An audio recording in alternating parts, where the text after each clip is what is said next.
नमस्कार। भारत एक ऐसा देश जहां कदम कदम पर हैरान करने वाले नज़ारे मिलते हैं। एक तरफ हिमालय की बर्फीली चोटियां तो दूसरी तरफ दूर दूर तक फैले ट्रॉपिकल बीच। यहां का भूगोल भी उतना ही रंगीन है जितने यहां के लोग। तो चलिए, आज भारत के नक्शे में छिपे कुछ ऐसे ही रहस्यों को जानने के लिए एक तेज रफ्तार सफर पर निकलते हैं। तैयार हैं? अच्छा, चलिए जरा और गहराई में उतरते हैं। ये सिर्फ नक्शे पर बनी लकीरें नहीं हैं। भारत अपने आप में एक पूरी दुनिया है। कभी सोचा है कि जहां उत्तर में दुनिया के सबसे ठंडे इलाकों में से एक है, वहीं दक्षिण में लोग साल भर सुहाने मौसम का मजा लेते हैं? ये तो बस एक शुरुआत है उन अनगिनत विरोधाभासों की जिन्हें हम आज देखने वाले हैं। और हम किस स्केल की बात कर रहे हैं, इसका अंदाजा लगाने के लिए बस इतना जान लीजिए कि भारत दुनिया का 7वां सबसे बड़ा देश है। मतलब ये एक बहुत ही विशाल कैनवस है जिस पे कुदरत ने अलग अलग तरह की तस्वीरें बनाई हैं।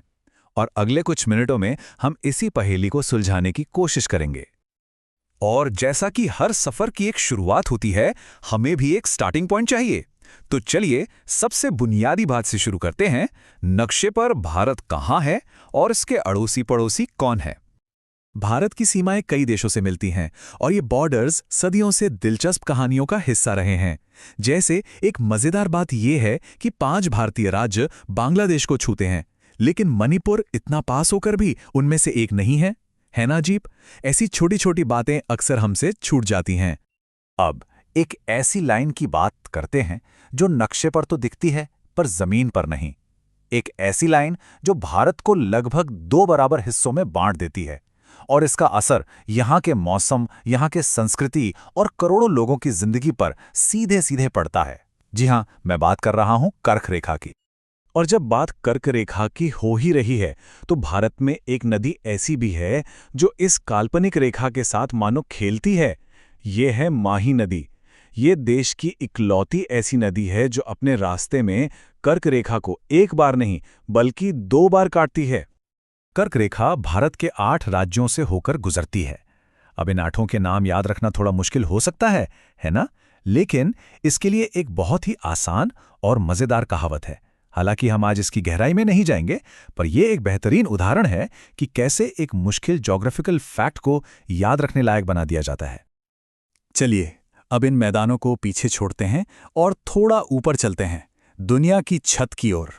हमारा अगला पड़ाव हमें उत्तर की उन शानदार पर्वत श्रृंखलाओं तक ले जाता है जो भारतीय उपमहाद्वीप की रीढ़ की हड्डी हैं। यहाँ एक बहुत ही दिलचस्प भूवैज्ञानिक कहानी छिपी है। एक तरफ है अरावली पर्वतमाला, जो पृथ्वी की सबसे पुरानी रेंजेस में से एक है, वक्त के साथ घिस चुकी, किसी बुद्धिमान बुजुर्ग की तरह।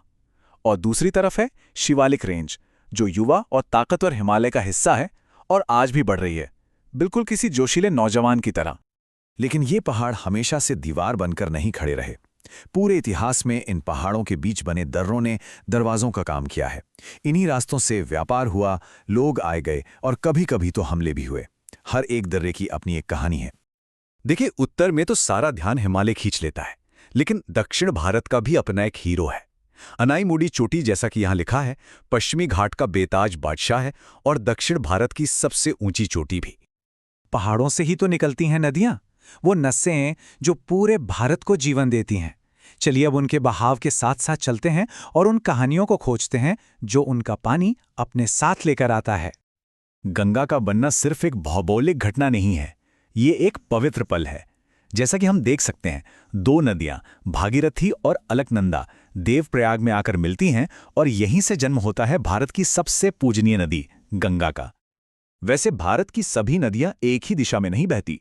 नर्मदा को ही ले लीजिए, ये पूर्व के बजाय पश्चिम की ओर बहती है और उपजाऊ डेल्टा बनाने की जगह सीधे समुद्र में मिल जाती है। और इसका असर वहां के इकोसिस्टम और वहां रहने वाले लोगों पर बहुत गहरा पड़ता है। भारत की हर नदी की अपनी एक अलग पर्सनालिटी है। विशाल गोदावरी, जिसे दक्षिण की गंगा भी कहते हैं, से लेकर अनप्रेडिक्टेबल कोसी तक, जो अक्सर बिहार में विनाशकारी बाढ़ लाती है, ये नदियां सिर्फ पानी नहीं हैं, ये भारत के इतिहास और रोजमर्रा की जिंदगी के अहम किरदार हैं। अच्छा, अब नदियों को उनके रास्ते बहने देते हैं और हम चलते हैं समुद्र के किनारे। अब वक्त है भारत के तटीय इलाकों और वहां रहने वाले अलग अलग समुदायों से मिलने का।